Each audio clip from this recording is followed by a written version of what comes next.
இன்றைய ஆவிக்குரிய வார்த்தை சங்கீதம் 1:3.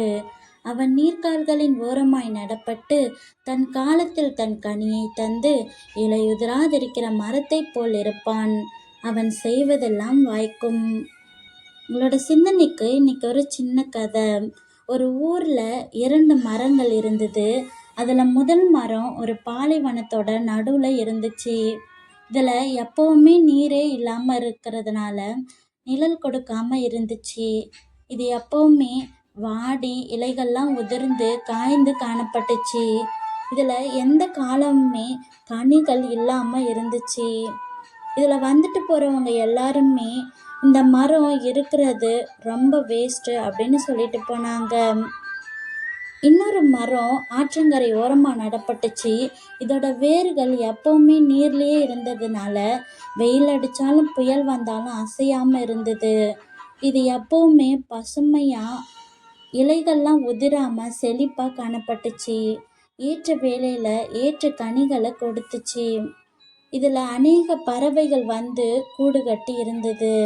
வழிப்போக்கர்கள் இதுல வந்து தங்கி இளைப்பாறினாங்க. சங்கீதம் 1:3 என்ன சொல்லுதுன்னா, கர்த்தருடைய வேதத்துல இரவும் பகலும் தியானமாய் இருக்கிற மனுஷன், பொல்லாதவர்களுடைய வழிகள்ல நடவாம இருக்கிற மனுஷன் இந்த ஆற்றங்கரை ஓரமா இருக்கக்கூடிய மரத்துக்கு ஒப்பா இருக்கான்னு சொல்லுது. இதை கேட்டுட்டு இருக்க நம்மளோட வாழ்க்கையில கூட நம்மளோட வேர்கள் எதுல ஊன்றப்பட்டு இருக்கிறதுன்றது தான் ரொம்ப முக்கியம். அதாவது பணம், புகழ், மனுஷங்க அப்படின்ற பாலைவனத்துல நம்மளோட வேர்கள் ஊன்றப்பட்டிருந்தா கஷ்டம் வரும்போது வாடி தான் போவோம்.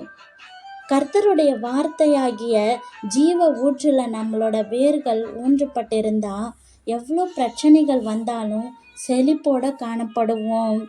ஏற்ற வேலையில ஏற்ற கனிகளை கொடுப்போம். நம்ம செய்வதெல்லாம் வாய்க்க பண்ணுவாரு. நம்மளோட இலைகள் உதிராம இருக்கும். அதாவது நம்மளோட நம்பிக்கை எப்பவுமே போகாம இருக்கும். இதுல நம்மளோட நம்பிக்கை பாலைவனத்துல ஊன்றப்பட்ட மரத்தை போல இருக்கா, இல்ல செழிப்பான ஆற்றங்கரை ஓரமா நடப்பட்ட மரத்தை போல இருக்கான்னு நம்ம யோசிப்போம். அன்பின் பரலோக பிதாவே, இன்று நாங்கள் கேட்ட வசனத்தின்படி இரவும் பகலும் உடைய வேதத்துல தியானமாய் இருக்க எங்களுக்கு கிருபை செய்யுங்க.